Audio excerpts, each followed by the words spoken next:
So this is session 3 of our full run of the Between.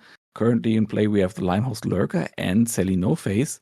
And before we do anything else, there are 2 housekeeping things that I just quickly wanted to say. Because I reread the book yesterday, not the entire book, but a little bit of it. And I noticed 2 mistakes that we had made. And one of them is about the mastermind clues. I said last time that the mastermind clues are supposed to be extensions of the clues you find. And that is true for one very specific case. And that is if you roll a 12 plus in the answer question move. And the way it is written in the book, like there's this little appendix in the end, and it just says, on a 12 plus, the answer is also mastermind clue, and this is the headline of that section. It doesn't tell me what move it refers to. So I thought it referred to all cases where you find a mastermind clue. It doesn't. It's just on the answer question. That means that the 2 mastermind clues you've already found are actual real clues from the actual real mastermind clue list, and I already looked at the mastermind clue list, of course, and decided which ones they are, and they fit really nicely. What we established in the fiction can also still be true, but the actual real mastermind clues you have are a gift box tied with a sapphire blue ribbon. Inside is something sweet. So the sweets that our Madam Doctor found in the dead person were inside a gift box that's tied with a sapphire blue ribbon. And the other one is in the Limehouse school. And maybe that is something that our Madam Doctor comes to after she wakes up, like, oh, wait a second, blue, there's a theme here. Because in the Limehouse school, on the wall behind young William, there was a portrait of Mrs. Braithwaite hanging, like the way she is, I imagine, shown in the book, with a blue dress and that big blue sapphire that she's wearing around her neck. I will copy paste that into the chat in a minute, or to the mirror board, Sina, so no sweat. No, but my question was just, so should we just basically just replace those clues with the ones you've just told us? Please. Right. And then okay. we have healed the problem. So the way I thought it is to be done the first time around was right, and then I corrected myself in the wrong direction. But now we have it. And the other one is the mother's night work. And we already knew that and forgot about it, that the night work triggers after a Hargrave House night phase, which is not what we did last time. We did a London night phase. So that move shouldn't have triggered. And the way to repair that, I would say, is that after you've played your next Hargrave House night phase, the mother just doesn't do night work. Okay. Yeah. I didn't realize there were 2 different night moves, like that Hargrave House in London. Night phases, yeah. Or night phases. Okay. Yes, this is reasonably new. It is new in this edition, and the difference basically is in the London night phase, you go out and do stuff. Also, you are in danger of getting hurt since you're going out. And in the Hargrave House night phase, you stay home and explore the house. And what that means is you stay home. That also means in the new edition, all the mysteries have a timer, and the timer ticks forward. So you lose a night, but you explore a room, and that room then unlocks something cool. And that also works in the way of not an unseen. It's called something else, but it's the same thing, same idea of a establishing question, and then everybody narrates a little vignette, and then at the end of it you get something cool. And it's your decision as a team which kind of night scene you do. And I'm very happy that with the mother we have somebody who's very interested in doing Hargrave House night scenes. Okay, that is that. Then if you haven't checked out the mirror board, let me just point out that at the very top of the mirror board, and I left a little bit of a gap there, there is a map now. And on the bottom left of that panel, there is the link to the map if you want to check it out yourself. It's a really cool, it's from 1890, I think. very detailed. You can zoom far in, but I couldn't find a way to translate that to the mirror board. So if you want to zoom in, you have to click the link and zoom in there. I did, however, as you can see, take out the 3 areas that you've been so far. And doing that and seeing that on the map, it just really hit home to me how far to the east Limehouse is. Just so we're aware of what we're dealing with. Limehouse is not next door to Hargrave House. It is. I checked on Google Maps how long you need by foot. It's like almost 3 hours, and it says like 40 minutes by bicycle. So I assume with a like horse-drawn coach, it's also about that time. Although obviously Google Maps doesn't tell me how long it takes by coach. But I assume a coach is about as quick as a bicycle, more or less, maybe. And Whitechapel, where Sally No Face place, is also very far in the east. And far in the east in London, of course, means the air gets dirtier. It means the water is dirtier, and people are poorer the farther to the east they live. Like so, yeah. And then you have the north-south thing.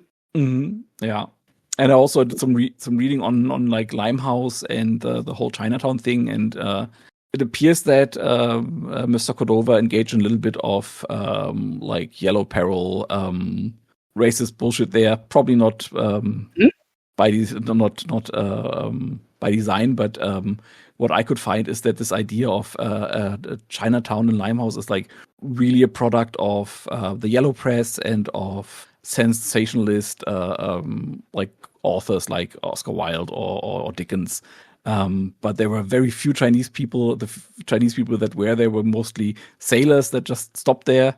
But it was still a very, very crowded and poor area.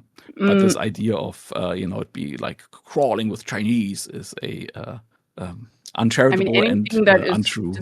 Anything that is described as crawling with exactly. That was what. But I'm gonna assume he doesn't write that either. No, he doesn't say that. But this is like the idea. If you talk about Chinatown, you like to me it suggests that's a area that is like very strongly populated by Chinese people, which apparently was not the case with Limehouse. I mean, just in his defense, it says a small but thriving immigrant community in the district. So I don't know. But like, I mean, But just to point out how small, it's like a few streets. Yeah. Like Limehouse Causeway, mostly Canton Street, Pennyfields. Yeah, I mean, nowadays you can also go, London's Chinatown is very small, but it does have a bunch of good dim sum restaurants if you can't get to Asia, directly. Yep. Yeah, so maybe I take back the thing with Cordova engaging in yellow peril, but like reading about it, I was like, from what I read in the book, it sounded different. It sounded more, let's say, aligned with the writing of the time, writing done by white people. Just to put that out. And that is it for now. The other thing I have here is my choices for the Hargrave House night scene, should you want to do one. But we get to that when we get to that. Now we are in the night phase, the day phase. And before we go to that, let me just quickly remind you of what happened last time. Last time, Mr. Pike had an encounter with Constable Lansing and was ambushed in an alley. Was like found himself in a beatdown that he escaped by killing one of the thugs and running away. Eleanor, our lady Dr. Swindrake, encountered William, a apparently vampire in the body of a child, as she crawled into the first-story window of the Limehouse School. William, they had a discussion. I didn't notice anything down there really. And after that discussion, Eleanor went back to Limehouse, to Hargrave House, and did some extra work hours, did some night work on top of that, where she collected a few body parts from a mortuary and found a faceless corpse in one of her coolers. The next morning, Eleanor tended to Mr. Pike's injuries and Hecate also joined the breakfast. And that's not a great summary. I apologize.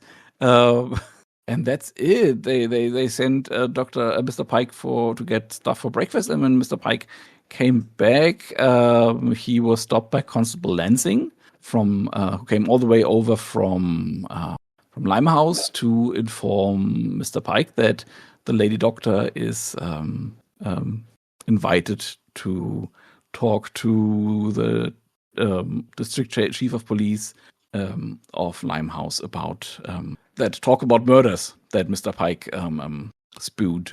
What also I remember happened was that in a intimate scene, Hecate let slip that they are way older than they look. And also we learned that the lady doctor was mourning a lover who died of the scarlet fever. And that's about what I have. Is there anything you would like to add? That is not the case. Then that sounds good. Go back to the day phase. The day phase, as Cordova always says, is yours. So you can do whatever you want. And as soon as you are done with doing whatever you want, we go to the dawn phase. And then you can decide whether or not you want to have a Hargrave House night phase today or a second London night phase. Meanwhile, all the clocks are ticking. So what would you like to do on this fine morning? Let's start with Mr. Pike. What are your plans for the day? Oh boy. I wonder. Yeah. I mean, I think going to Whitechapel, where who was our victim that we tied to Mr. Pike? Was it Sally Yarbrough, a washer Yes. that you said was a very efficient and good washer? Yes. That was your personal connection to her. Purely instrumental. So I think heading there to ensure that someone will be doing the laundry, but also investigate a bit, right? Okay. See what's going on there. Lady Dr. Swindrake, what are your plans for the day? Well, I escaped my interaction with William, but definitely have suspicions about William's involvement, nature, right? I thought that was the takeaway I took from that interaction. Yeah. So I might want to go back by and speak to the administrator or someone during the day. In the school? At the school, and of course report my findings to Mr. Pike and Hecate as well, if I hadn't done that yet. Or can we assume that happens at the end of I would always during the assume that dawn you phase or something? Yeah, okay. You have open channels, unless it is like dramatically more interesting to not have that. Right. Okay. Then that works for me. I think that would be my first stop. And Mix Latimer, what is your plan for the day? Well, so I mean, it's the middle of the day, right? So or morning even. Yeah, after breakfast. Because my main thing was that I wanted to obviously check out the Cock and Bull, but that's not until later, I guess. Unless they have, I don't know. Yeah, no, we'll do that later. So if that is have I made any? Sorry, my brain is kind of like all over the place. Did we have any locations that I can look at to actually for Sally Dollface? Either, yeah. You can always look into the sheet of the mystery. I pinned them both. Oh yeah, you did. Sorry, yeah. And the locations are on the second page. For say no face, it is of course the Whitechapel tenement house, where Clara Yarbrough's flat is, and we don't know about Sally's lair yet. But another useful thing maybe would be the mortuary. I think that would be something that is already findable. But I would say for say no face, the flat and the tenement house are probably the most obvious ports of call.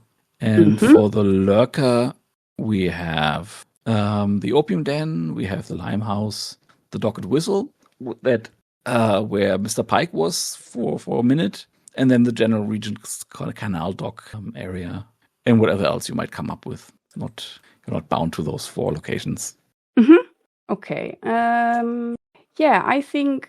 Would you like me to come back to you? Yes, please. I'm sorry. Okay. All good, all good. Then let's start with Mr. Pike. Mr. Pike, I'm curious, just personal curiosity, thinking about Hargrave House as an institution and how these houses are run usually in Belgravia. I cannot imagine that Hargrave House does not have an army of help, of servants, cooks, footmen, and you being the butler, you are probably their head, right? Yeah, sure, that makes sense. The butler is the head of the household, Mhm. and then there is a female pendant to that, but I forgot the name. It is not mistress, but something like that. Matron, something like that. I need to look that up, but yeah.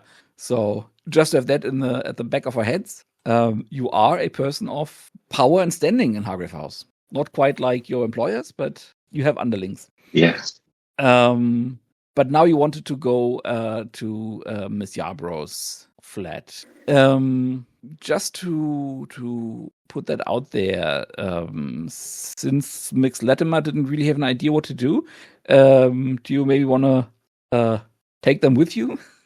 Does Mix Latimer want to tag along, maybe? No, I've decided I want to go to the docks. Okay, great. Then let's go to the Whitechapel tenement house first, into Clara's flat. As you take your horse cart to Whitechapel, you notice the change in architecture and also the change in smells and sounds. It's still this unusually hot autumn day. Leaving in what are you leaving in? What are you wearing today? Remembering that you are representing Hargrave House. Right. Yeah, I think Pike is one of those people that like always wears the same, I guess, uniform. Of again, like the slightly worn, not quite altogether like suit attire. And I guess if it's extremely hot, he's probably left behind the overcoat and scarf, but it's still, in waistcoat or whatever, right? Yeah, it's sweaty. You feel uncomfortable in this heat. Leaving at Hargrave House, it's quite quiet at this time of day. The hoofs of the horse clop along the cobblestone street, and as you get further east and also a bit further north, it becomes more rowdy. The streets become narrower, more closed in, and also the soundscape changes. You, as somebody who's been living in London for a while, you probably won't even notice. But as a little sensory input for the players, the further you come east, the more you notice shaded against the sunlight as well, because the streets are getting narrower and the houses start to lean in more, and your coach passes by a little square where two streets meet, and in the square there is a bronze statue of a some sort of uniformed person, general and admiral, something like that. And as your horse rides by, you notice that it doesn't look like somebody took the face off. It looks like, if these bronze statues, and if everybody who passes the statue by touches it on a certain part, it gets all shiny and smooth, and that is what happened to the face of that statue. That's odd, but okay. The cart drives on, and it stops in front of the house where Clara lived. You said you wanted to look for her, and I just assumed that you wanted to visit her flat, but is that where you met her usually, or did you meet her somewhere else? Like, where did you conduce your business with her? Interesting. Yeah, here seems right. Yeah? Yeah. So she was working out of her apartment. Yeah, or somewhere like close enough, right? Where like I don't imagine she has like a shop or yeah, she like probably that, right? didn't do the actual washing there, but yeah.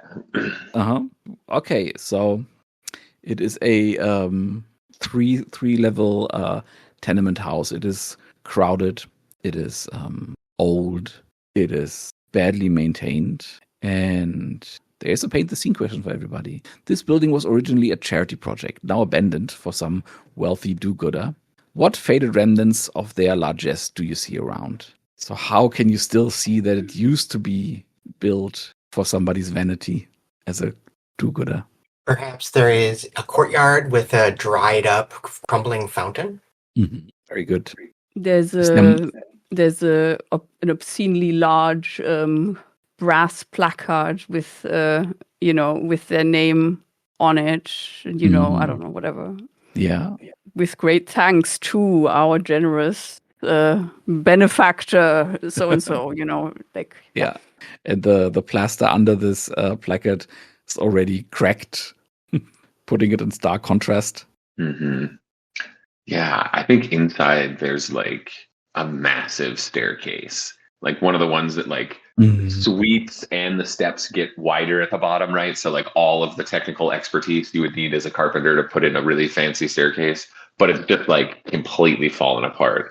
There's like a couple steps like totally missing that you have to step over. Like more than half of the like what is the word I'm looking for? Like the spindles in the like railing side are all like knocked out and gone, and it's it was once painted and it's all chipped and scuffed and that sort of thing. Very cool. And I will add that this courtyard is in the center of like 3 wings of the house, and it is designed like a workhouse where you have a men's wing, a women's wing, and a children's wing. But of course, that has lost all meaning now. People live as families wherever there's room. And is there anything you would like to do before you go in, or do you just want to hard cut into the house, into the apartment? Yeah, we can do that. Or I guess like if there's we could do that. Or maybe the landlady is around. Oh, sure. Yeah, that's a good idea. Mm-hmm. Yeah, she is sitting. Oh, she's not sitting. I don't think she has time to sit. She is. Let me just gather my thoughts. I think there's an older lady, quite stout, red-faced, sitting on a bench in the courtyard, shouting at a few children who are playing. They, you lot, get away from here. You're trampling the flowers. And as the kids are like running through a little patch of remarkable beauty in this surrounding, where she apparently has created a little flower patch. She's smoking a corncob pipe and says, or gets up and says, "Oh, sir, you look lost." No, not lost. Not lost, ma'am. Actually, I came looking for Clara. Clara. I have some business. Poor Clara. May I inquire what the business is, sir? Yes. Well, I've been. What's my tactic here? I think. I've been sent to collect her effects with her, with the recent unfortunate events. You've heard. So, are you with Scotland Yard? Not directly. No. I work for Dr. Eleanor Swindrake out of Hargrave House, and we've been tasked with looking into Clara's disappearance. I've known Clara for years in a more business relationship, so I thought it would be best. It would be best for someone who knew her to see to this. Yeah. I think what we are dancing around here is that you are making a day move, trying to get her to tell you where the apartment is and let you in. Sure. Yeah. What are you afraid will happen if you fail or lose your nerve? Yeah. I don't know. What is the what's the risk here? I don't know, or like I don't know what I'm afraid of. Okay. Well, if you can't think of anything you are afraid of, then that's maybe a good call to not make it a move. And let's just say she gets you there. And as she leads you upstairs, there is a kid, like kind of leaning against the wall, and kid looks remarkably smartly dressed for this area. In a very fashion-forward blazer, short trousers, cricket cap, shiny leather shoes, and fine wool socks held up with garters. And he is leaning against the wall and is looking suspiciously at you as Miss Plunkett, the landlady, leads you into the apartment. She says, "Okay, sir." And okay, she says, "Well, very well, sir. I trust you will be able to conduct your search, your investigation by yourself. If you need me, I'm down in the courtyard," and leaves you alone in the flat. The flat is remarkably big for the area and filled with the stacks of other people's washing. The wallpaper's peeling. There's a smell of mildew. And again, a paint the scene question. Clara Yarbrough didn't have much, but she kept a few small, pretty things. What are they? There's got to be a music box, right? That feels appropriately expensive and creepy. Yeah. Is it open or closed? Closed. Okay. She has like a little, a small glass figurine of, what is it? Maybe it's a little dog. That's beautiful. Is there a name engraved in the figurine? No, I think it's just one of those little, it's more like a trinket that maybe, maybe something you can win at a fair or something like that. Yeah. Unless a glass figurine doesn't really fit in with that and it's too No, expensive. it's beautiful. But yeah, no, it's not like anything custom or whatever. Okay. But it's a beautiful thing that she's keeping it is. on a shelf, with maybe next to the music box. And yeah. Yeah. No, I like it. It's really beautiful. And then perhaps on her nightstand there is like a silver plated hairbrush, but it's like so worn that there's big gaps where the thin silver leaf is gone, and you can see that it's just a simple metal beneath it. So it's really worthless, but it was once valuable, like decades ago. It is still pretty. And I think one thing that is not immediately visible, but that Mr. Pike will find eventually as he's looking around the apartment. Maybe it's in a like little cutout in a book, or in the book, the one that's in the apartment, or like in the false floor of a drawer. There is a marriage band, a wedding band, but only one. And with that, let's cut over to the lady doctor. You are going to the Workhouse. Limehouse School? Yeah, Limehouse School. Mm-hmm.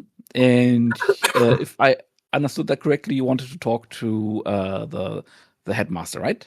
Yes, and I don't know if that was a name that we've encountered. I don't know yet. Let me just quickly see if there's a name. I am not sure there is. There is, actually. Okay. It is Mr. Chesterfield, the headmaster, who is... so how do you go about it? Like, do you just storm into his office, or are you being more subtle about it? Oh, I'm being subtle. I'm asking, I arrive and ask to speak to the headmaster, Mr. Chesterfield. I await a response in the parlor or the hall up front or the foyer, whatever. And, introduce myself politely when he arrives. Okay. I think there is a, like I imagine this on the third floor. There is a headmaster's office and also a front office where a secretary works.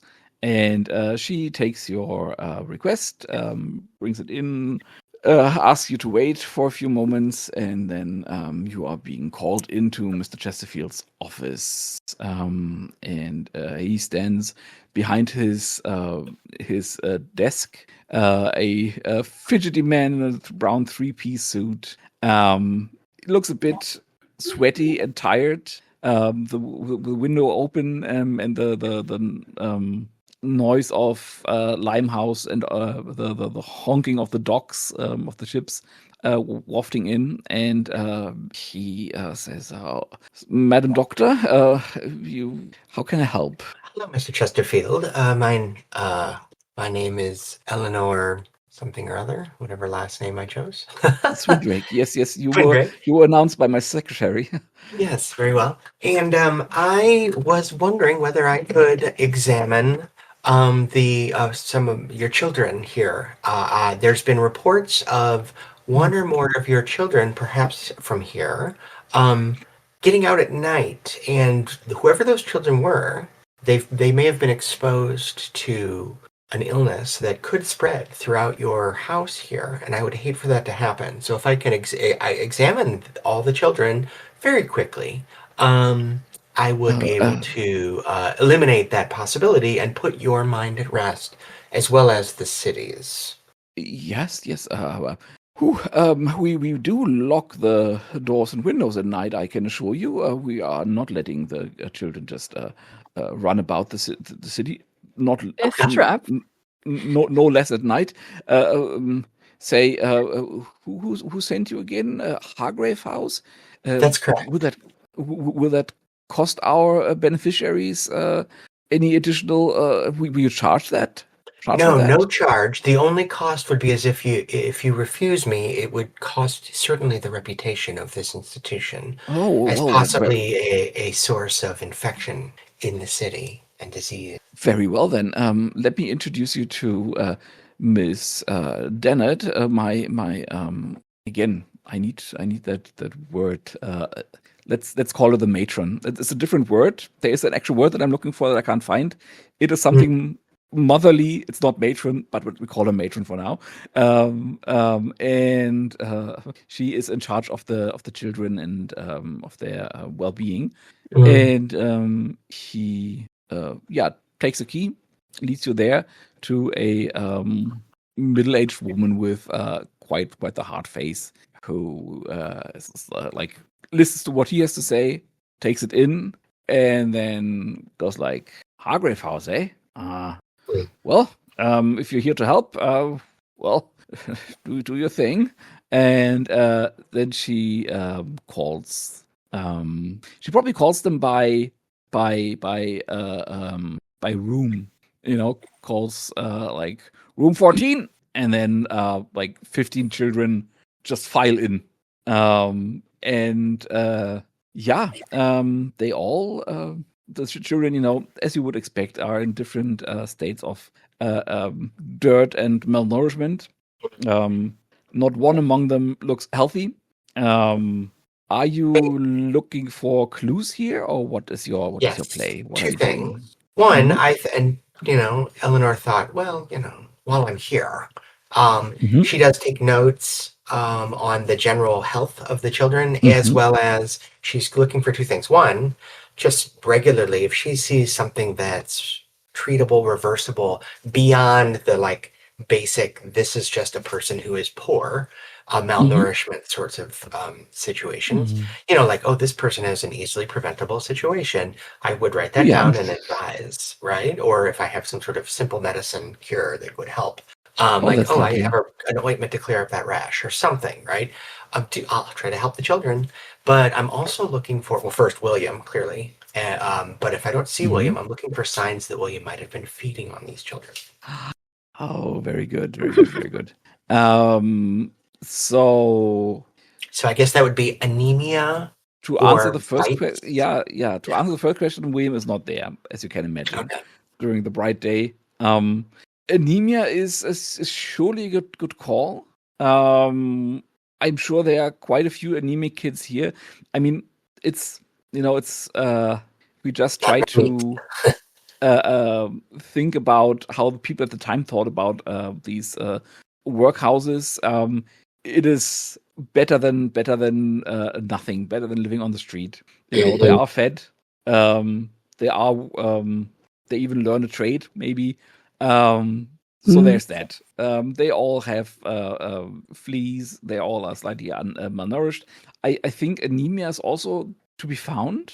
Could be looking for something a little more severe than Yeah, why don't you give me enough protein? Yeah, why don't you give me a thing move, an information move, and we'll see where we go from there. The dice roll there. So information, is this a reason? Yeah. I think 7. 7. That means there's a complication. Good. Either with the clue itself or complication you encounter while searching. The keeper will tell you what the complication is. Okay, but let me think about what the actual clue is. Yeah, I could imagine this going either way.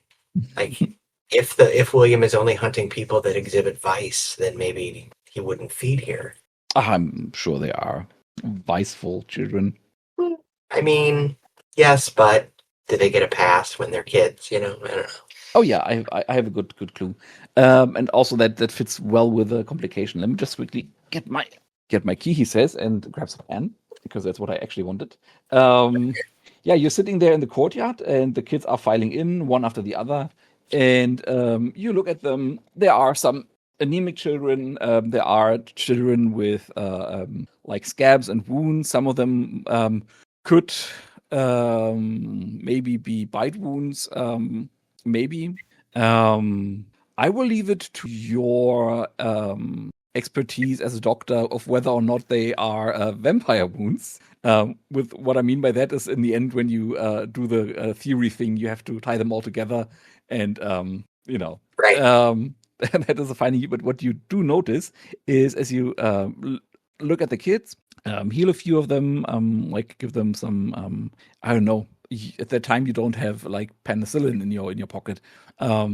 Like, I don't know, something that can be healed with whatever you have with you, quecksilver, alcohol, whatever it may be.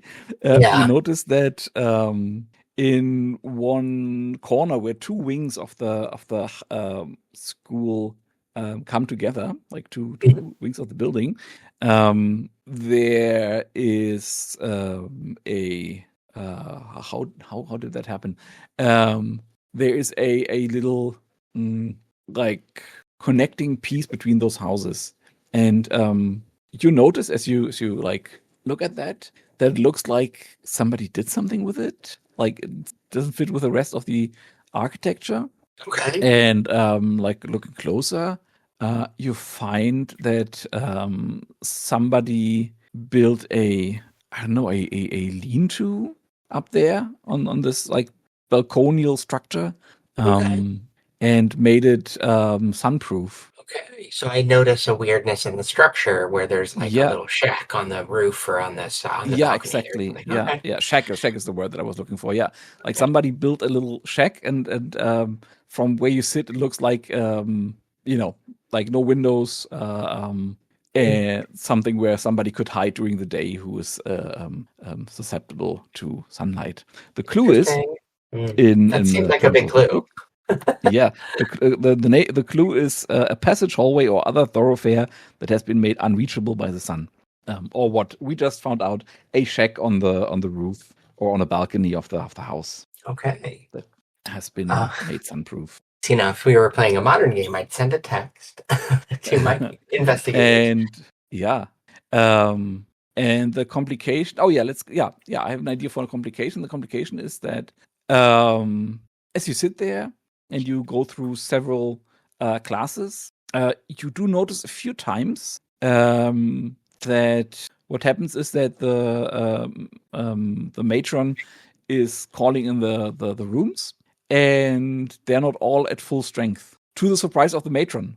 Oh, where she's like counting them, and you notice that there's room for 20 children in one room, but not all rooms go to 20. Like, sometimes she counts 18 and then it's like tries to like keep the facade up in front of you, but you notice this 18, 19, this little moment of hesitation on her. There's missing children is the implication I get. Okay, that's complicated. Okay, all right.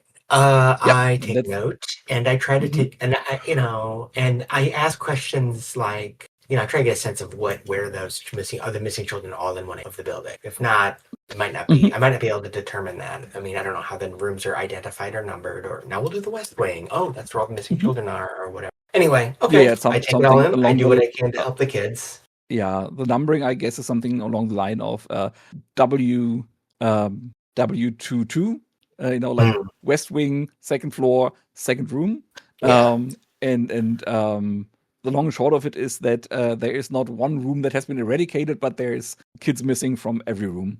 Gotcha. Some of them, if you press them, them being the people from the house, some of them are explainable, more or less, by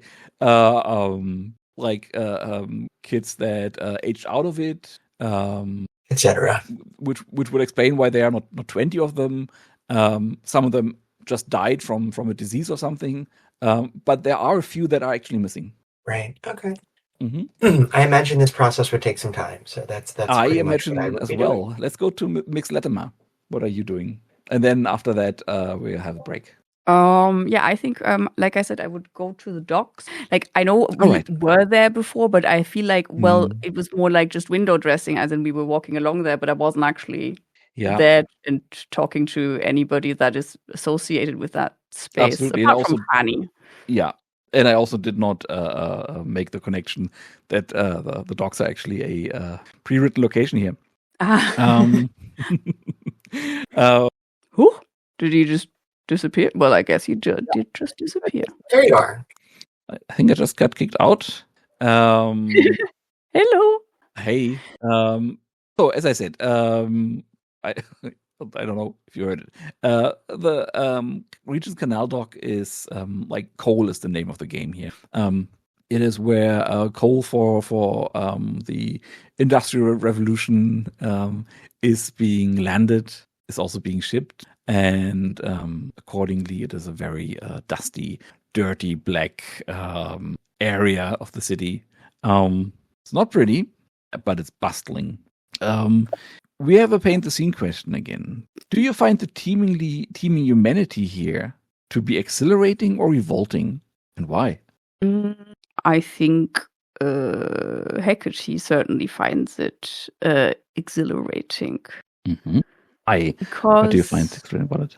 Well, the humanity of it all, of course. Yes. Just the and also I think the fact that because it's because there's sailors coming in and going out again, so there's other people, to all kinds of languages. The same, and that's just Mix Latimer can get bored quite easily. So there's always something new here. Here you have all the smells and all the sounds. Mm-hmm. Mm-hmm. I think this paint the scene doesn't make sense for everybody. Unless somebody really wants to share something badly.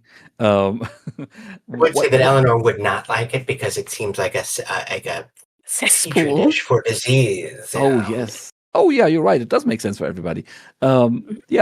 Makes sense. Mr. Pike, do you think you would like it? I mean, you've been there before. Okay, never mind. Casey, are you with us? Yeah, sorry. Did you ask me a question? I gapped it, man. I'm totally sorry. I thought I heard you come in. I was just like off for a minute. I totally apologize. All good. I get that. It happens to me all the time. I was just wondering, you've been at the docks before. Did you find the teeming humanity there to be exhilarating or revolting, and why? Both revolting, and just like too many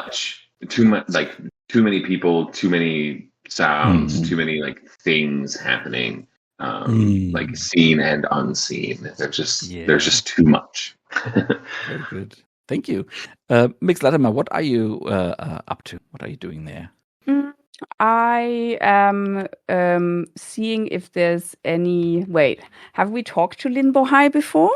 No, you haven't. Mr. Pike has shadowed him as he was drunkenly helping Rory home. Clearly, I forgot about you have that not already. talked to him. Yeah, so I think I would look to find him or any other sailors around there that might be in the know.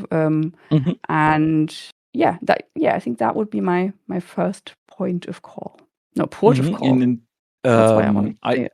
are you specifically asking around about Zhao's disappearance, or are you going about it a bit more subtle? What do you mean? What asking around?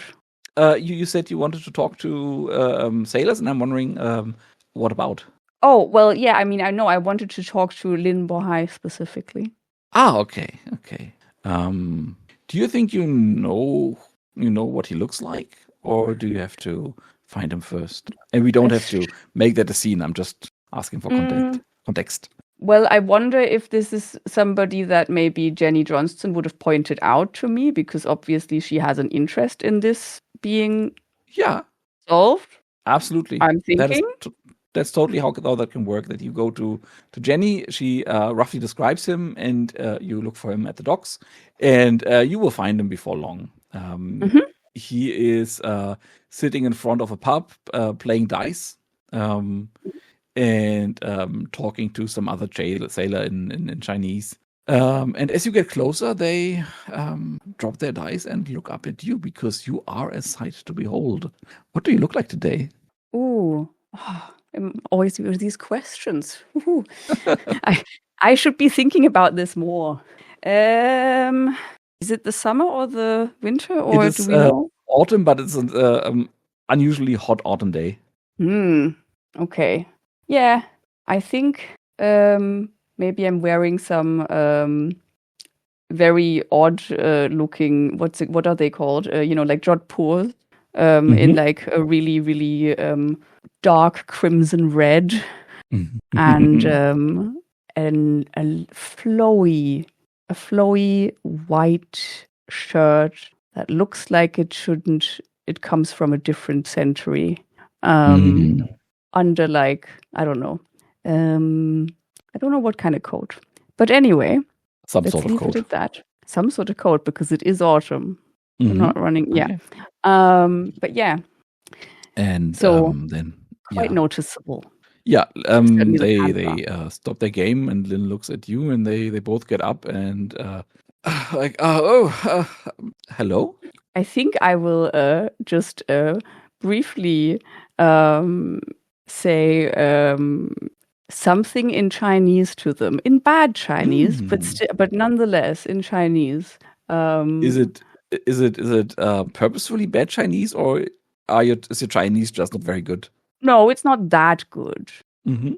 Like I think basically this is a thing of like Hecate has had a lot of time to learn all sorts of stuff, but it's not as if they've like spent ages there or were there as a child to pick it up. So they do sound like a foreigner. You did pick up some Cantonese and and so I don't know what am I saying? Maybe something very. My Chinese is not great either, so that's in keeping. So I was like, I don't know. I don't know if that's even correct. Anyway, yes, it's incorrect possibly. Ni Englema or something like that, which is are you winning?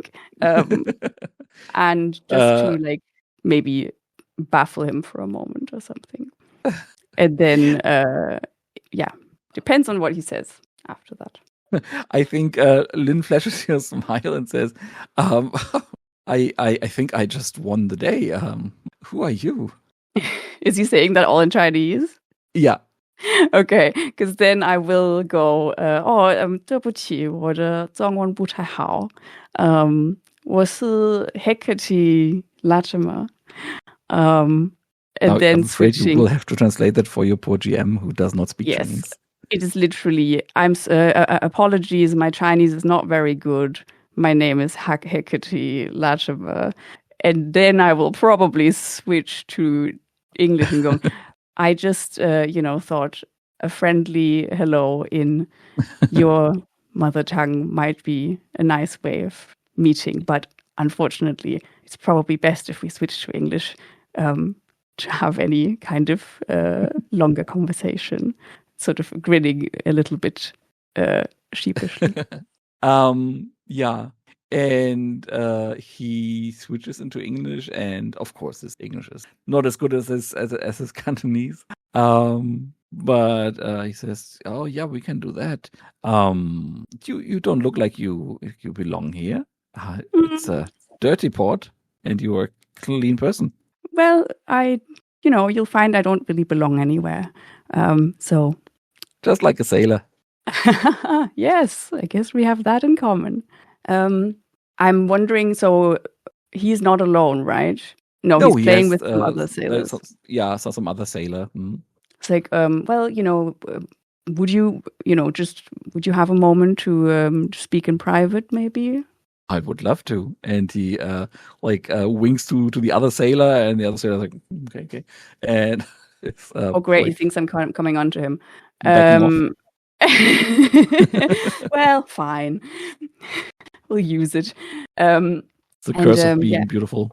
I'll tell him, we are looking into the unfortunate deaths of, some people around here, around Limehouse. And Jenny Johnson told me to maybe find you if I wanted to, find any information about the sailor who was murdered.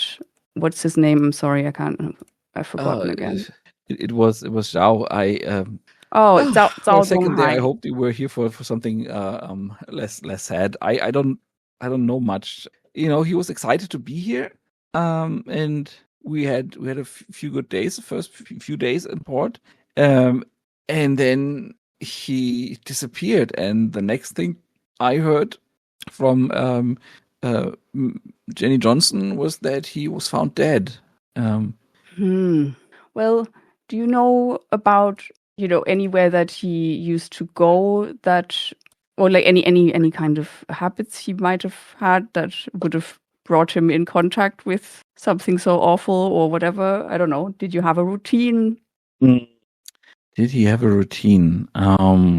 He had he liked to play dice. He liked to, he was interested in history. But the people here in London, it's not easy for us to get into the museums. So he smoked opium, passed the time until the next ship went out, and we were supposed to go out next week. That's where our next ship set sail, and he was just passing time, really, just like me. Like it's fun for the first few days, but then the life of a sailor on land becomes quite boring, really. So I'm trying to get information out of him, but should I do an information move, or sure. are you basically going, no, you won't find anything from this guy? Let's see where it leads us. Okay. So I think it is reason in this case, because you're trying to get from him some sort of information. You're not trying to charm him because he's already charmed. He likes you. Oh, come on. And him liking you more won't. Fine. Reason. How annoying. I am sorry, but I really can't see how him liking you more will lead to more information. Maybe it's just, it's prompting some memories in him that he wouldn't otherwise have. Okay, I know this is a stretch. I know. You're so pretty. I just remembered something that has never worked for me. This is ridiculous. When I've tried I know I'm being ridiculous, but what can I say? You always have to try. No, I think we'll stick with read. Fine. I'm sorry. I was looking at my stuff. I'm like, I don't think I can use anything to my advantage here. Okay, now 2d6 -1. It's a 5. A 5. Yes. I'm afraid that's a miss. Indeed. Would you like to? Do you want to eat that miss, or would you like to put on a mask? I don't know what even happens with the miss on an information move. I forgot. A keeper move, no information. Well, yes, but I mean, if there's already a complication on a 7 to 9, surely there's got to be a complication from, I don't know, or maybe not. Up to you. Yeah, there's a complication as well, but just no information, no clue. Well, I don't know. Should I just use it? No, I'm not going to use a mask. This is a weird weird spot to use one. I think if he can't think of anything else, I will tell him, well, if you have any, if you hear anything else, or if you remember anything that could be helpful, just let me know, and I will give him a little card with the address of Hargrave House. Yeah, that is perfectly fine for me. I'm not gonna put the communication in my back pocket. I'm gonna use it right now. Cool. Because as you walk away, like he really doesn't know anything. I'm sorry, but as you walk away, and you walk through a dark, narrow alley, you see a young boy, about 12 or 13 years old, who is impeccably dressed, just looking at you intently as if he is trying to remember your face and all of you before he disappears behind the corner. So I just notice him, but he immediately... I mean, if you want to do something, you can, but I would save that for after the break. Yeah, no, cool. I'm just asking if you're, telling me whether it's... Anyway, forget about it. It's fine. Yeah. Okay, so we've played for quite a while. How do we feel about maybe just doing one long break today? Yeah, 20 minutes, 15. What do you feel? What are you feeling? We could do till quarter till. Sure. Yeah. Let's do that. Sounds great. Yeah, so good. Okay. All right. See you then. Yep. Okay, you're back. That's nice. I think what I would like to do today, before we where I would like to get to, is at least the dusk phase. And therefore, we will have one more round of day phases, if that's okay with you. Unless somebody has something super pressing that they would like to do, then I would say quick round of day phase scenes, and then we go to dusk phase, where you can have a think about the questions on the table. Oh, question for you, which is, did we record the little house as a clue? The shack? Oh, I don't know, because that is in your Limehouse Lurker thing. I'll just quickly we have do a it. pool of blood. Yeah, the clue was a shack on the roof of Limehouse School that protects against sunlight. And I think the reason why nobody found it so far is because it looks a lot like a chimney. Oh. Like if you're, and you're just like sitting there with the children, like, why does that house have one more chimney than all the others? Right. Because I'm on the lookout for strangeness. Yeah. What can I say? I like my strangeness. And then if you want to, of course, for your second go through of the day phase, you can check that thing out, or leave it for the night phase. Oh, I mean, I think that she's smart enough to know that she doesn't go into the dangerous place without her man, her Pike. So her Pike man. Yeah, I mean, I guess that's an ambiguous phrase. I'm not going in there without my man. In contemporary parlance, would mean romantic partner, but it means in this context, it means I get it. Servant. Of course, that would no, never. Your Pike She man would have no interest in. Hello. No, nothing like that. Never. Well. Oh, speaking of that, I wanted to share, particularly with you, Casey, with the others as well, but to a lesser degree, that in the book there is always a page about the playbook directed at the players and also at the GM, and they're probably very interesting for you to read, and particularly for you, Casey, because it deals with your keys that work a bit differently than the keys of other playbooks. And it kind of explains what the thought behind that is. If you want to, I can copy paste it for you or something. But it's also, the book is in our forum, and you can just find it there. Yep. I got that. Yep. Mm-hmm. Cool. And same goes for the other two. But your things are, I think, less pressing. Okay.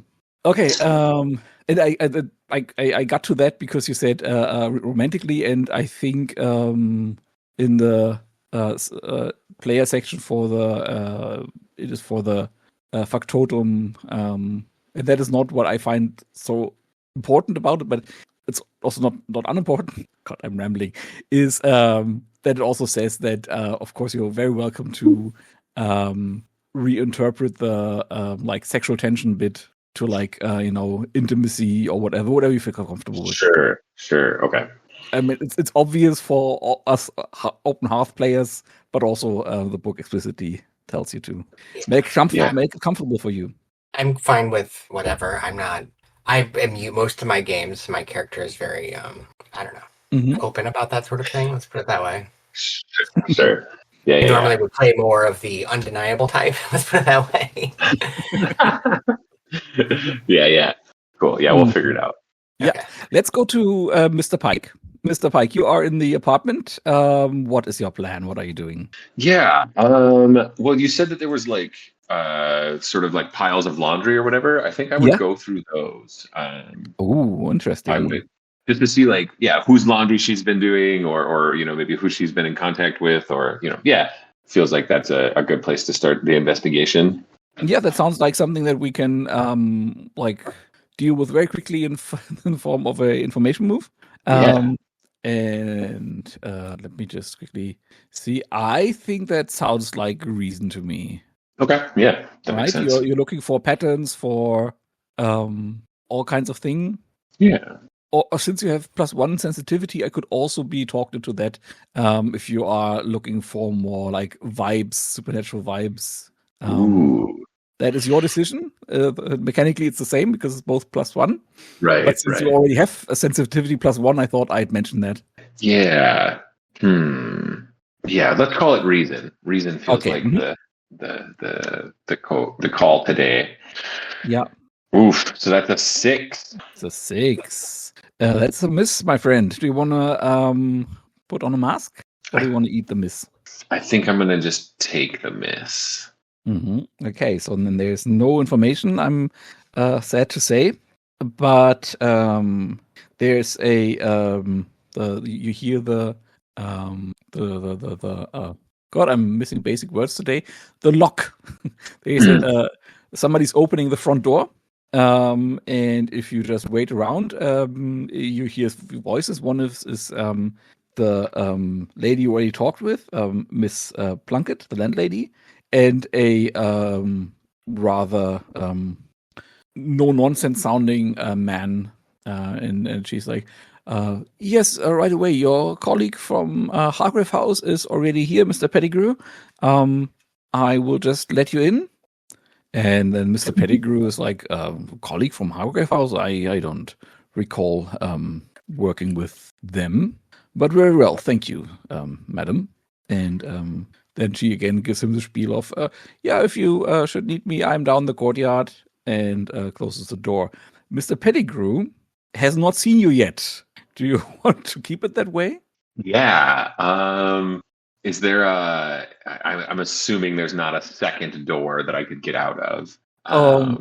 Sure. Or is there I guess, is there like a window? Is there a way I could like get out of the room before? Absolutely. Like I'm totally up for some like window climbing and business. I think maybe a window to the roof would be interesting, wouldn't it? Yeah. Okay. Yeah. That is indeed a day move because it is dangerous with vitality. Yeah, definitely. Okay, and I am. I guess I am concerned. I guess I'm concerned with falling, but I guess I'm more concerned with him catching me or having it So a flat 2d6. Okay. Ooh, that's an 11. Nice. You do what you intended, or you hold steady. Describe what it looks like, and you is you. You please describe what it looks like. Yeah, absolutely.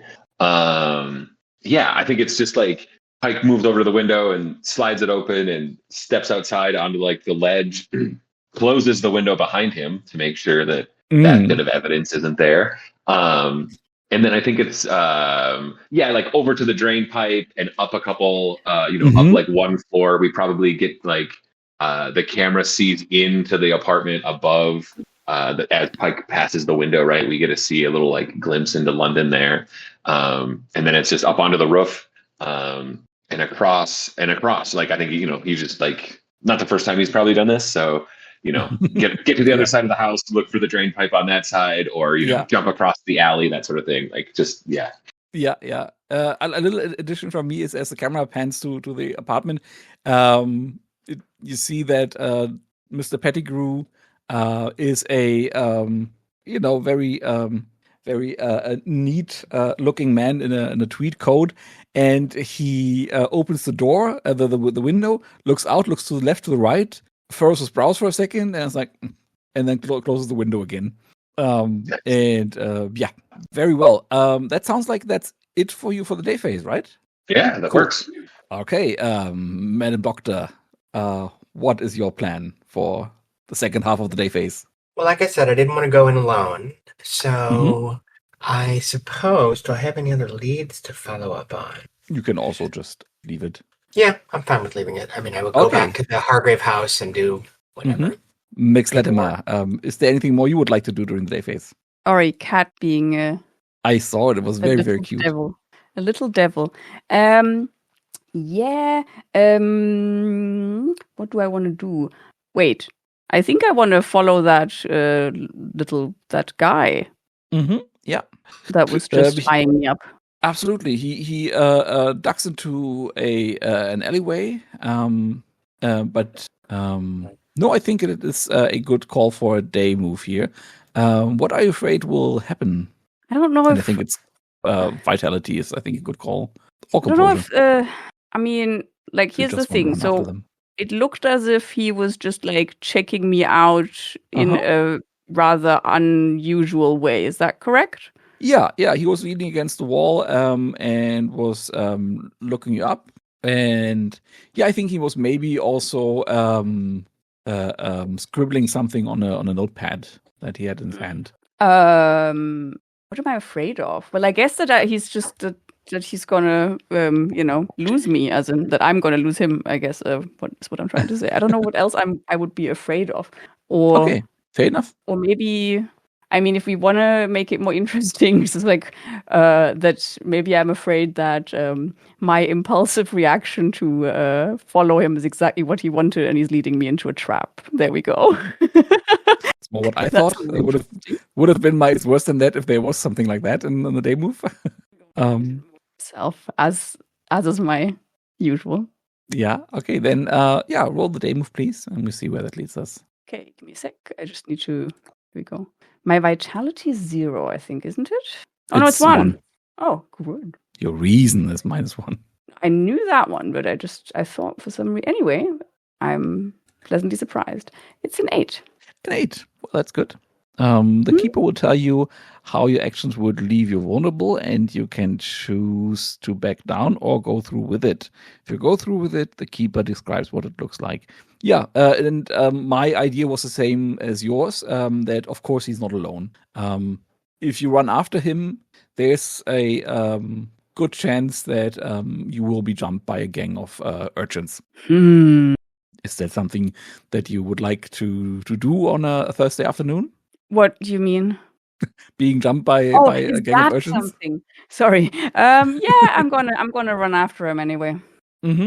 Yeah. So exactly that happens.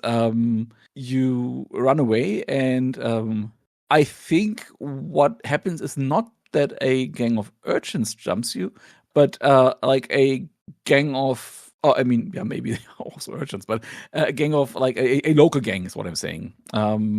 Who yeah, okay, no, I got it. So he runs away, you run after him, and you keep pace with him, and at some point starts yelling, help, get that man away from me, and just as he runs by a few like local toughs, just throws a few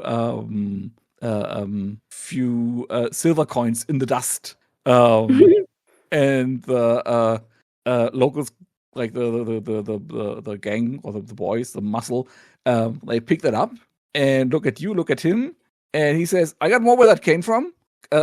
Get him." This is my moment to reveal that these guys, these thugs, are obviously worshippers of mine. All of them. Why not? Sure. I mean, you didn't tell me exactly how many they are, but I don't know. Yeah, it's just that the Giveth move says a side character. But fine, they're all nameless mooks. So well, if they can not, all count as one character. I will choose the boy instead for That him is to a smart go play and an interesting realize. one. Oh, wait. Oh, that's not the man I meant. Absolutely.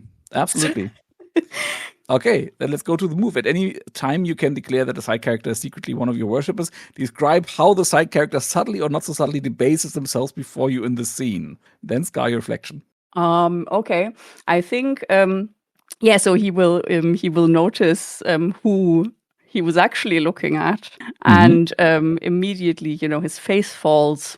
And he cries out like, "Oh God, no! That's not what I meant! Stop! Stop! Stop!" And then he will, I think, throw himself on the ground. The dusty, coal dust ground, which his fine clothing will be absolutely just kind of ruined. Probably, I'm not sure if you can get that out. I'm so sorry. Please forgive me. Forgive my mistake. Da da da. And yeah. Mm-hmm. Yeah. Hopefully, wait for my forgiveness. Yeah. With his face streaked with coal dust and mud. Please scar your reflection. Indeed, I will. Where's that again? Is that down here or is it further up? It's here. It's these. And now you've got your reflection. Whenever you make a gift or something from your personal quarter to a worshipper, they will do exactly as you say, no questions asked, and include up to and including destroying themselves. If you demand information from them, it may come in form of a clue at the keeper's discretion. Yeah. So he. How is your relationship to your worshippers? Like, do you know them by name? Do you know who that guy is, or is that just some random, some parasocial thing where he knows you better than you know him? Yeah, I think I won't know them all, and I think he may not have. Or actually, no, maybe because you said he's so nicely dressed, maybe he caught my eye. Yeah. Not everyone will, but this one does. Given that he just stands out in this area, and so maybe I do know him. Yeah. So what you know about him is that he used to come to your cathedral for a while, or has been coming for a while, and at some point he just started dressing up. He started out as a street urchin, and must have fallen into some sort of wealth or some powerful patron. And as he recognizes you from the stained glass windows of your cathedral, he's like, "Oh, it's you!" And as you said, falls down, smears his face with ash, ruins his dapper clothing, and says, "Oh, forgive me," and throws a few more silver to the toughs and say, "Scram! We don't need you." And they're like, "Okay, all in a day's work, I guess," and leave you to it. Is there anything you would like to do with or to the dapper boy? Yeah, I think maybe. Well, first, let me not give him anything for now. I'm just gonna, I was like, your station and your looks seem to have improved, but your eyesight not so much, it seems. That when you were eyeing me up so closely. What was that for? I must confess, I did not expect Sally to send me after you of all people. She said there is something remarkable in this Moloch that I shall shadow and find the normal motions of, and so I did. And I must confess, I did not right away recognize that it was you, your radiance. And I am so truly sorry for that. I regret to the utmost that I sent those brutes for your life. Will you forgive me? Can you forgive me? I can't forgive myself. I mean, I can't argue with this Sally, you say, about being remarkable, of course. That is understandable. But for what purpose did she send you after me? To get a sense of you, not knowing who you are, of course. What makes you special? What makes you so beautiful? And maybe where you might be caught. Caught? Yes. I'm not here for the catching. But she's always welcome to come to my place of worship, of course, to find out more. Join the ranks. Caught between two goddesses. I don't know what to do. If you allow me to leave, I will. I will give him the broken off stone hand from that cathedral sculpture. Oh, a relic. And I will... what will I do? I will ask him to give me everything he knows about Sally and... that sounds like an information move to me. Yes, but I don't have to make that when I give him something from my quarters. Part of my move. I didn't understand there was something from my quarters. Yeah, of course. Yes, and you continue to give me information about her whereabouts and her... what's it called? Absolutely. So basically, he can be a spy for me now. Yeah, he can be a double agent. Yeah, in that case, okay. I was ready to give out a clue, but this is something else. Okay, yeah, he will be a spy and a double agent. And he says, yes, I am caught between two goddesses and I don't know which to serve. I guess I'll serve you both and I'm happy to report. It says if I demand information from them, it may come in the form of a clue, but you get to decide that. Yeah. But you're not demanding one specific bit of information, but you're sending him on a job, basically, right? Yeah, kind of, I guess. Well, the reason being is I could ask for a clue, but I like the idea much more that he's like, my man in the Yeah, absolutely. Save it for later. Yeah. Viper's nest or whatever. Yeah. Absolutely. Yeah, cool. I hope you note that down somewhere. And that concludes our day phase. What's his name? The Dapper Boy. Name? The Dapper Boy. Great name. All right. It's very... So maybe I've just called him the Dapper Boy because of the clothing that he's... And then we come to the dusk phase. The players may attempt to answer a question if they have collected enough clues and wish to do so. And at least for the Limehouse Lurker, you do have enough clues to at least make a decision whether or not it's a young vampire or an old one. Yeah, did we determine what we meant by young or old, as in appearance or real age? We didn't determine that, did we? It was real age because he's definitely in a child's body, right? We already know that, right? Yes, he's definitely in a child's body, and it is about whether or not he's old and experienced, or whether he is as old as he looks and inexperienced, and that then determines the way you can resolve the threat.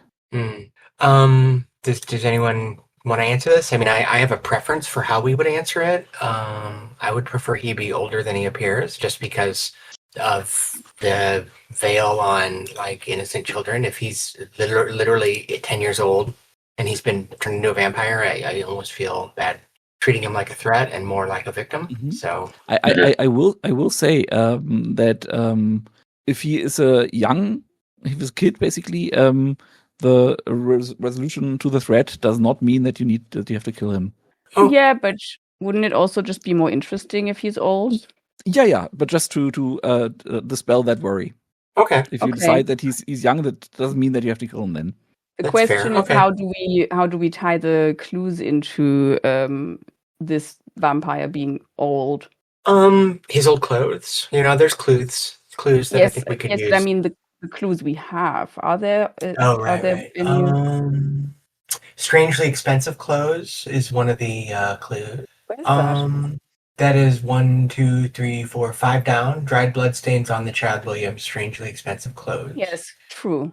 Let's ignore the dried bloodstains here, but the strangely expensive clothes. Well, also sympathizing with the elderly.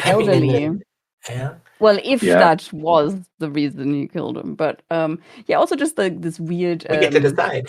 Yes, you do. There's also the weird. What's it called? The obsession with vices doesn't seem like something a child would. Right. I agree. True. And that actually covers several of the ones above it, right? We kind of guessed that might have been what was going on with the second clue as well, with Zhao Donghai. And I'm not sure if it was third or not. If Charlabelle's roses was related to her talking or doing or saying something. I don't know. I don't think we determined that. Yeah, you didn't follow up on that in the narrative, but we can hand wave that. But if so, currently, if I'm looking at this, we would have 4 clues. It would therefore be a flat roll if we wanted to do that. If we wanted to use more. Mm-hmm. I mean, we could do that. So let me just point out one more thing, that in this game there is also always the option of explaining away clues that also give you a bonus to the roll. If you say, hey, this was a red herring, because that also counts. Oh, well then the last one is actually something related to Sally No Face, not the Limehouse Lurker. I just gave you that, didn't I? And he's working with her. Possible. Well, I guess no. We can just use that. It's fine. Yeah. Let's explain that away. How did the body get there? Do you also still then think that it's like Sally No Face who actually puts the body there? Or one of her workers? Go ahead. Yeah, if I may put in with my own personal pet theory that fits with that, is that he just found the body and saw you, Lady Doctor, like enjoying playing with body parts, and so just thought like, hey, she'll like that. Well, that's also a way of explaining it away, right? Yeah, exactly. Yeah, brought it home like a cat would. Yes. Yeah, I like that one. So let's do that for that one. That gives us a +1. And if we want to say that Charlabelle was known for, what was her? Was gossip she or a gossip, or was she? I forget what her line of work was. She was a teacher at the Limehouse School. That is the only thing we know about her. I'm wondering if it's not and about... I totally forgot to communicate that. But I mean... But I'm sure Mr. Thingamabob let that slip while you were talking. Maybe there's vices involved, but the roses actually have nothing to do with that. Maybe this is some kind of weird... this... what's it called? The vampire is old, but he was turned into a vampire when he was a child, and maybe this is his very odd and old-fashioned, warped sense of chivalry to use the roses to... I don't know. Does that work? I mean, it's a perverse and evil. Well, I mean, he is clearly perverse. Yeah, I mean, that's meaning it's appropriate. Yeah. Maybe it was one of those, like, he had a thing, maybe even a childlike sort of admiration for her, and then she did something to hurt him, and that's how the whole roses thing happened. So, I feel like it fits, and then we would have a +2, which I think is a decent amount. You mean he wanted to court her with roses, forgetting what he looks like to her? Yes, and maybe then she may have said something that he interpreted as, I don't know, vanity, and there we go. Then we have our vice. Men, am I right? Exactly. Yes, exactly. What's it called? A rejected man. You never know, like, right? The dangers of those guys. Yeah, so then we would have +2. That sounds like a decent amount. I wouldn't want to really use more on the establishing question. Because the clock is ticking, and there's a second thing to solve. Yeah. All right. Okay, who wants to make the roll? Okay, Mr. Pike just bowed out of the roll. You want to do it, Xena, or shall I? It's fine. I don't know. Either way. Should I do it? I'm ready to do it, I guess, unless you want to. Then you do it. Yeah. I rolled an 11. Wow, that's a 13 then. Oh no, it's an 11 with +2. Oh, okay. Yeah, that's okay. with the +2. Yeah. Okay, so then I don't have to think of another mastermind. Just regular. Well, yeah, the answer is correct, and the opportunity can be pursued. What else can I tell you? And the opportunity is, you just write it. I've got one. Maybe here. I don't know, Xena, how you're going to arrange that on the sheet. I'll just put it here for now. The next question and opportunity is, so the lurker is indeed old, right? That was what we were going for. And now the opportunity is, the next question is, if it is old, where is the vampire's nest? And that has a complexity of 4 and leads to the following opportunity. Resolve the threat by infiltrating its nest and then destroying it or convincing it to leave London. And I feel you kind of already know where the thing is, where the nest is, but of course you still need a way to either destroy it or convince it to leave London. I mean, go ahead. Sorry, I didn't interrupt. I just wanted to say, and with that, the clues that you've already used, of course, are used up. They cannot be reused, and you will need to find more clues. True. What is? Sorry. What's the complexity of the next question? 4. Also 4. 4. Okay. Sorry. Okay. And can you ever answer multiple questions in one dusk phase? Yeah. If we had enough clues right now, we could answer that second question if we wanted to. Oh yeah, I think so. In theory, yeah. Or if we had enough clues on Sally No Face, could we also answer the Sally No Face question, or can you only Okay, cool. Yeah. Good question. I didn't know that. And then acting on the I don't know it for sure off the top of my head either, but I would assume I can't imagine a reason in the spirit of the rules that why that wouldn't work. Okay. And then the opportunity can be pursued in the oncoming night phase, or one oncoming night phase. Doesn't have to be the following one.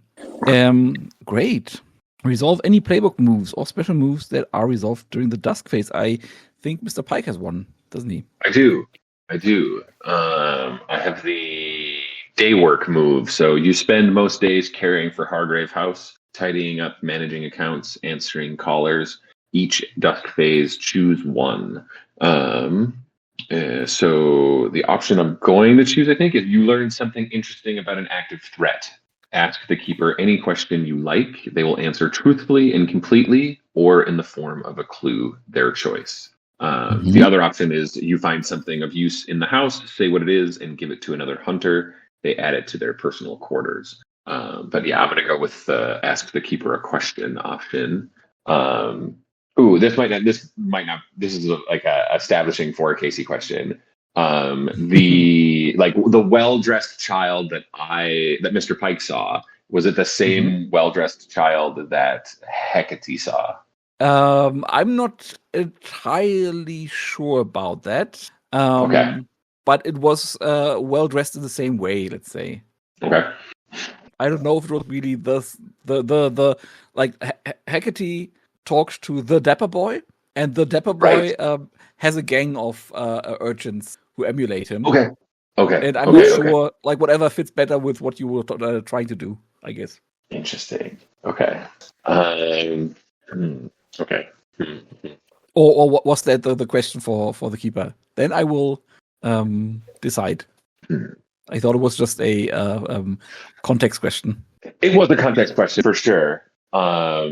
Although now I'm thinking maybe that should be the question, or if it was, because it might say some interesting things about things. In that case, so yeah, let's have that as the question to the keeper. Thank you, Dominic. Okay, then let me just quickly check if there's maybe even a clue that ties into that. Otherwise, I will just decide. No, I mean, yeah. It just fits so nicely, and I just like to give out clues. So why not? No, I'll keep that for later. Then I will answer truthfully and completely. So it was not the Dapper boy. The Dapper boy. As you find out, as you do your research, maybe talk with people at Scotland Yard, and also maybe some cops up there in Whitechapel and all that, is that there is this gang of dapper-looking urchins running around. They're not wearing uniforms per se, but they all are very nicely dressed, and they their boss is the Dapper Boy. That is the name that he is known by, and they all are really, really. It's also a little tidbit that you find out they were really, really afraid of him because he is quite cruel and vicious to his boys. And yeah. And then if you cross-reference that with what Mix Latimer learned, is then there's also the information that he is apparently a follower of Sally No Face. Yeah. Okay. Awesome. Very Thank good. you, Dominic. Of course. So, and now we have time because now it's for you to decide whether or not you want to do a London night phase or a Hargrave House night phase. Again, in a Hargrave House night phase, that is way quicker. We could finish our Hargrave House night phase today, I think. A London night phase I would push into next week. And the way it works is I give you a set the scene question and a prompt for each one of you, and then you can basically explore a little bit of the history of Hargrave House, and at the end of it, you unlock a bonus. The drawback, as I said, is that the counter will still continue to tick, and you will not be able to find any clues or anything during the night phase. Your choice, London or Hargrave House. I mean, we haven't done a Hargrave House yet, so that would be my vote, but Sure. I'm 100% open to either. What do you think? No, Zena? that means I don't get a chance to organize an extraordinary erotic experience. But anyway, Well, then we can do that. I mean, that seems like a priority. I could do that in Hargrave House. No, I guess not. No, it's fine. It's fine. Okay. Because otherwise I was also going to say, oh yeah, let's do Hargrave House because it's new and I haven't seen it in play. I've just read about it. Yeah, same here. I'm also very excited to find out how that works. Do you choose the place, the room, or how does it go? I will give you 3 options that I pre-selected. Well, what does Casey say? Did Casey already?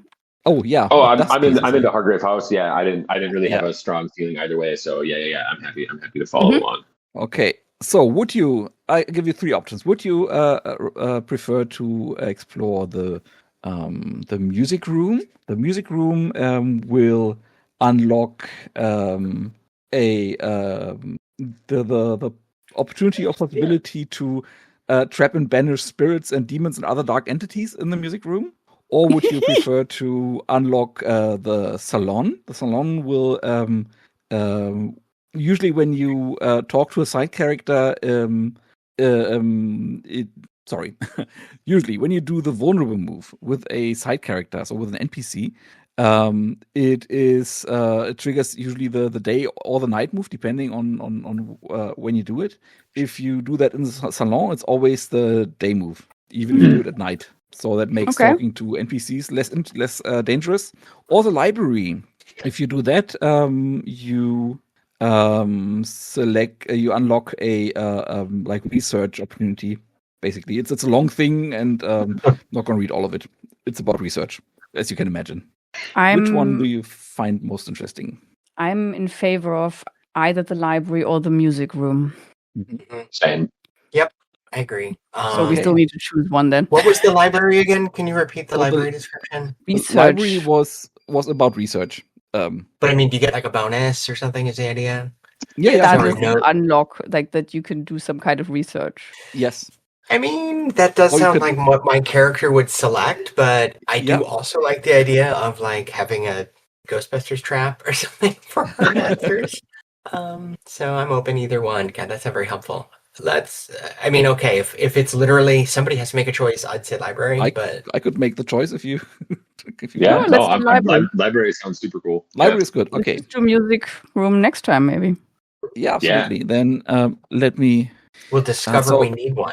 Yeah, usually I would just copy paste it into our chat, but our chat is so busy with that bot today. I'm sorry. Should I just uninvite it again?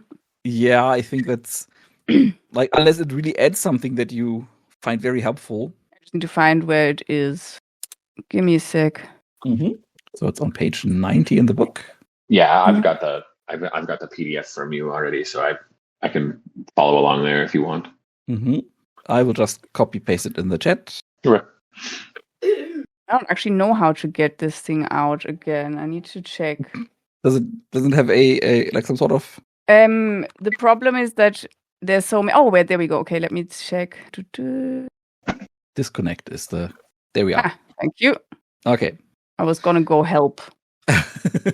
And if I just copy paste the entire thing, it looks super disorderly, so I'll just do it bit by bit. So the library. Towering bookcases filled with tomes spanning human understanding and beyond. A sturdy spiral staircase escalates between multiple floors. The deep, indelible scent of ancient trees and bitter inks hang in the atmosphere. First of all, we have a paint the scene question for everybody. Paint the scene question, I will copy it in the chat, is: of all the rooms in Hargrave House, none feel more unstuck than this one. As you enter the library, what do you see or experience that feels a little off? And I just noticed I can just do a screenshot and put that in the chat. That's much easier. Just do that. Mm-hmm. Just a little off, though, not like... I think everything suddenly becomes a lot more muffled. Like, it's a perfect library as set up as well. Like, no outside noises whatsoever. You know, as if there was a thick layer of snow on the ground and everything's padded or something. But no such thing is actually the case, at least not outwardly. How about there are smoked glass windows, and the light coming into them never matches what the daylight or night, the time of day is outside. Oh, is it always day or always night, or is it just always wrong? It's always wrong. So you go in at night, and it looks like there's sun coming through. You go in during the day, and it looks like it looks like it's cloudy when it's a sunny day or whatever. Right. Like just and it's smoked glass. You can't really see through it to like determine what's going on. It's like, are we in a different place? Maybe. I don't know. Extra dimensional library shenanigans. That's amazing. Casey, do you have something, or do you want me to go first?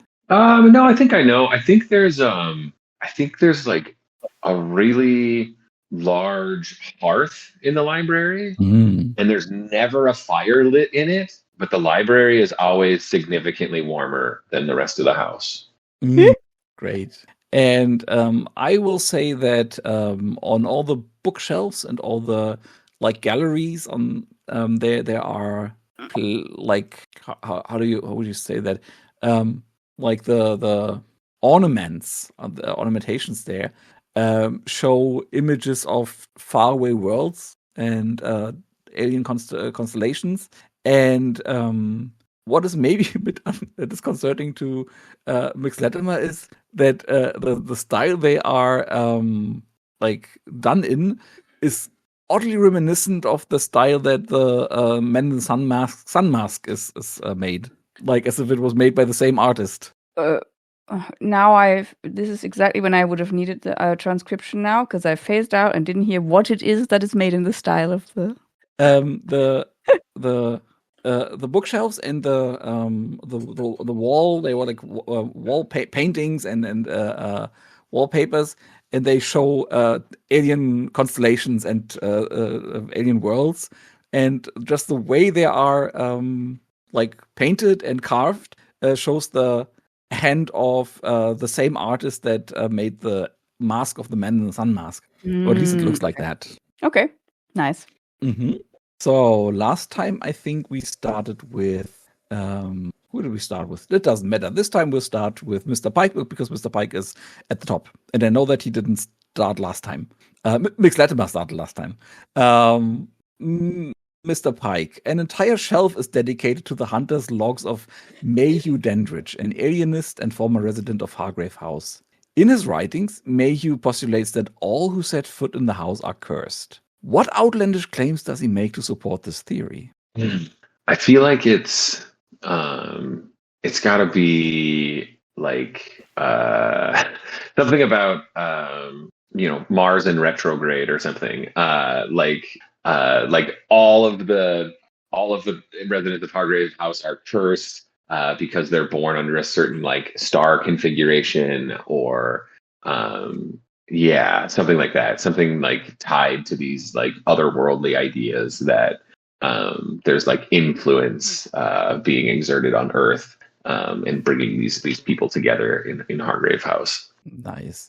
There's one thing that I forgot to mention that is important to know now, and that is that after we've gone around with our descriptions, each player adds something from the answers to the room prompts to their personal quarters. So you all find something in the library that becomes an item on your in your personal quarters. So yeah, pay attention so you know what you get.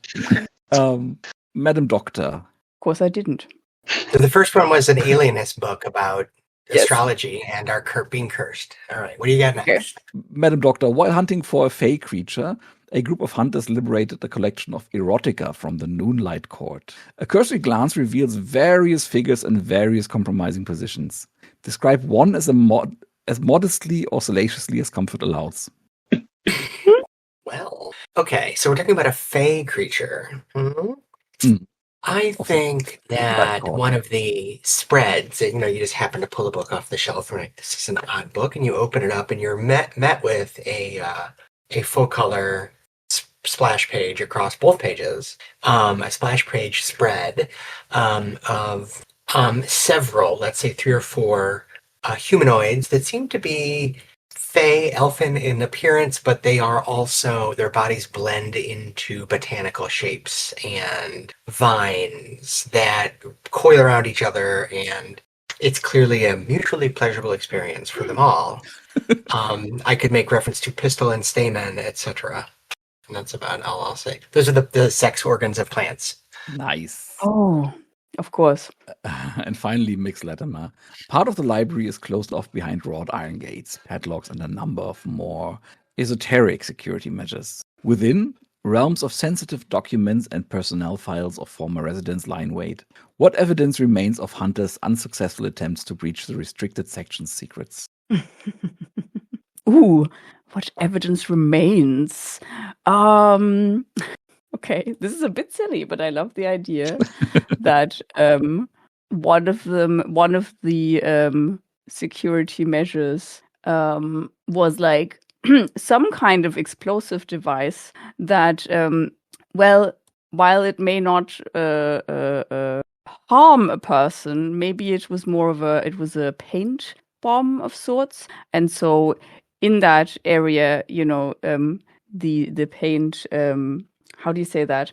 There's like this splatter of paint, and within it, you see the silhouette of a body of a person who was clearly trying to mess about with the lock.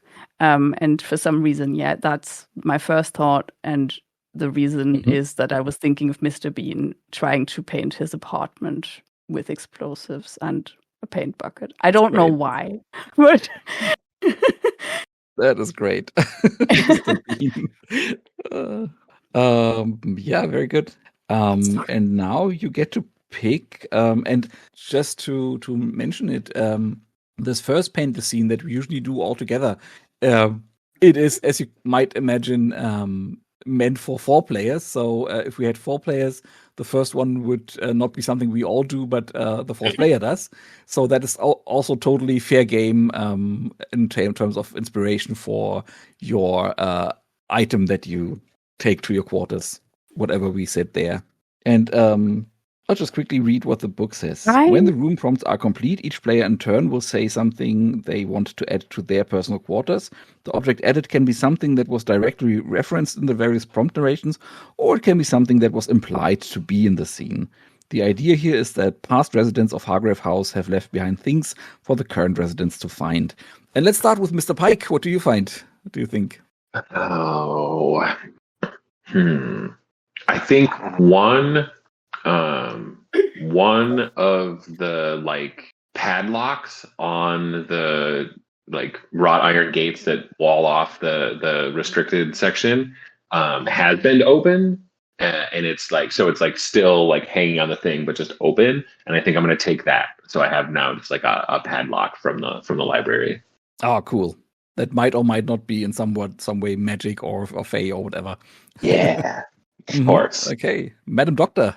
Can I also take an idea from that same scene? Yeah, absolutely. Absolutely. So perhaps I have a tome that I gained access to from behind. Maybe it was indeed what was in the opened area. And so I have a transcription of the, I don't know, the Necronomicon or something, like a medieval text of the dead. And I use it to, study and inform my work with my child. Oh, that is very cool. And Mix Latimer, what is it you take? I take, I think in the, collection of erotica, fey erotica we found, there was also a sort of, how do you say that? Like an insert in the back of, a lovely sort of poster that shows all sorts of, it's beautiful color illustrations of various fays in various states of pleasure.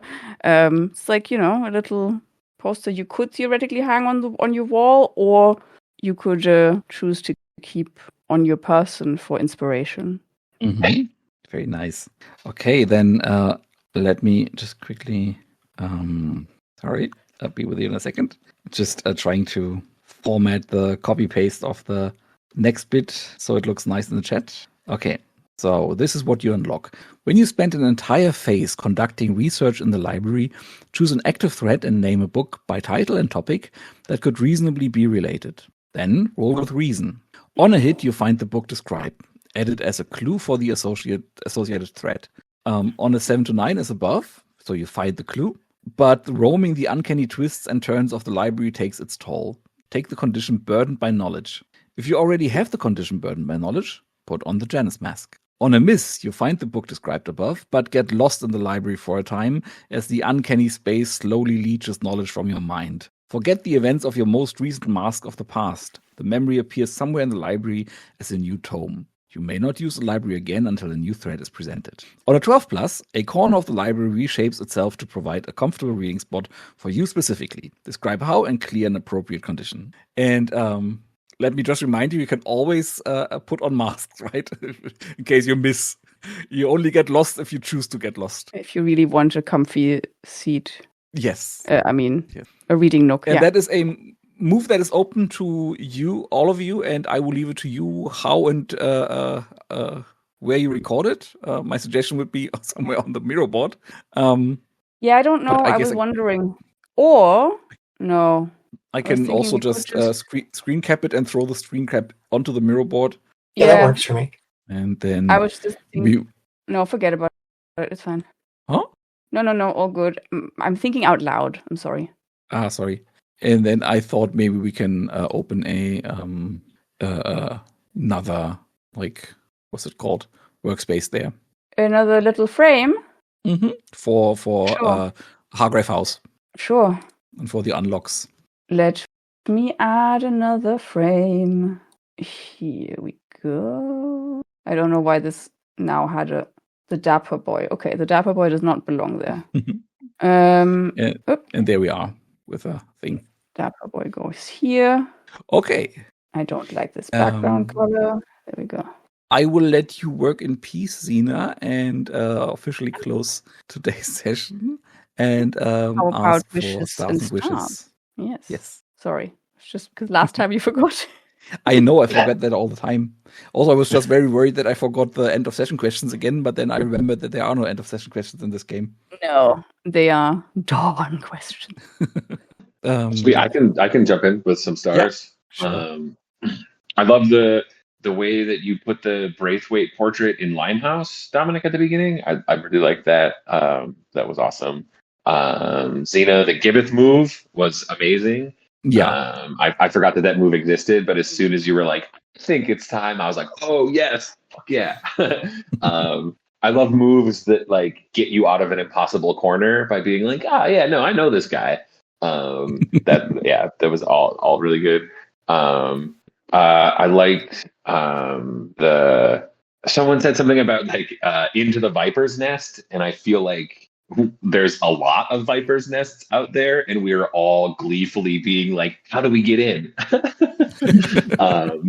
And that's a lot of fun.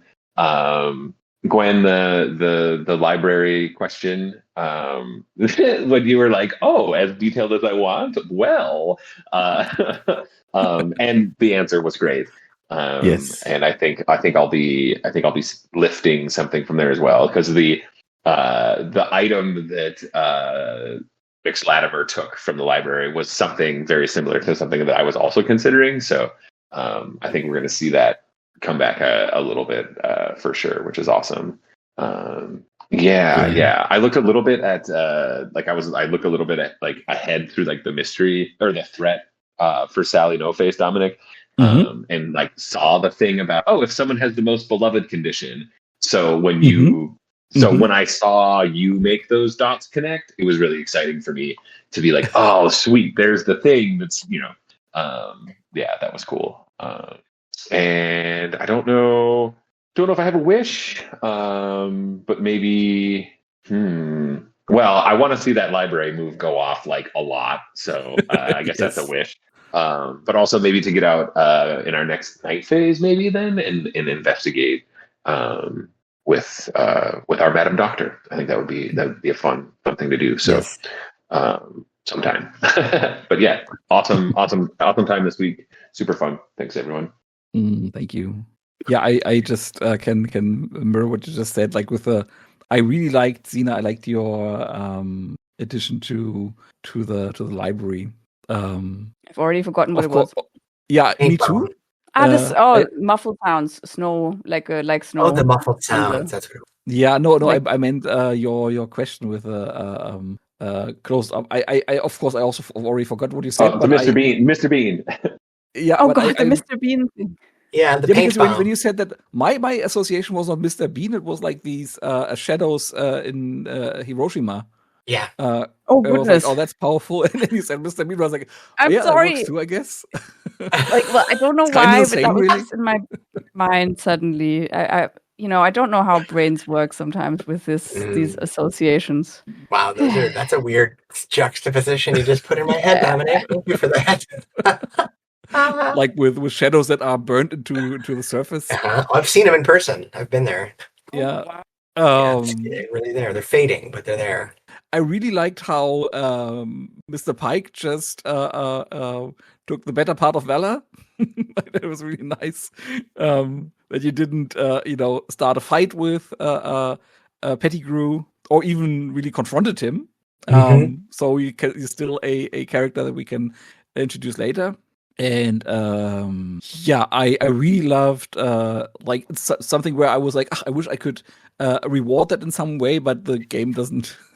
It's not the kind of game where I can reward that kind of stuff, but I can point it out as a star that the Madam Doctor took the time to actually care about the kids in the school and like give them medical care. That was a really, really lovely way of character presentation as well.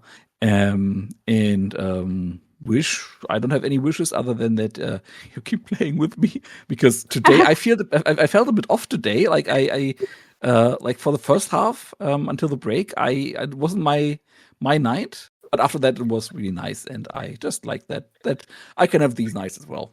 Yeah, I mean, I'll jump in and second everything. I really enjoyed. I too felt off today just because of the stuff we were talking about at the beginning. Not because we talked about it, on the contrary, just because it is as it is. It is happening. I really enjoyed. We had a lot of paint the scene options today, like opportunities, and I really, all of you are just wonderful at that, and I really enjoy how different each person's approach is, right? And it's like. And I think we kind of take turns. Like one of us will add something that's like really dark and gothic, and then one of us will add something that's rich and full of lore potential, and then another one of us will add something a little lighter. And we kind of take turns who's doing what, and I really appreciated that. Like for example, the paint bomb security system, or the way we came together. The three of us came together to make the library just like a really distinct space. I really enjoyed that. I always continue to enjoy the way, Casey, you play Pike as just exactly what, like, a very solid, reliable, butler / man should play. I mean, it's like, this is the person that the factotum gets everything done for, the good doctor. And so my wish is to see the two of them get to play off each other in scenes more. going forward because we've been separated most of the time. And I wanted to call out Mix Latimer for I really enjoyed the scene when you were interacting with the sailor because like it was a really fun like seesaw between like trying to interrogate somebody for information and like just like being charming and allowing flirtation to occur. It wasn't even like you instigated it, just your presence made it occur. You know what I mean? And that was like, there was like an aura there that was really cool to watch it play. So, and of course, Dominic, as always, I enjoy facilitating these things in a way that allows us, all four of us, to play Thank you. in a rewarding way. Thank you. Well, thank you, first of all. And the fact that I'd already forgotten about that scene is illustrative of how incredibly distracted I am today. Because I literally, I would have thought, yeah, no, I had that scene with the Dapper boy, and then I don't know, like I don't know. Today is not my day. I'm very, very distracted. I'm a little anxious or whatever, and so hence why I don't really have any specific stars. I guess apart from one, because I did just remember it. I loved Gwen, your the doctor's response of like, the only cost would be to your reputation if you don't let us. It was just the best answer ever, and just so in keeping with how I see that character, and I just thought that was hilarious.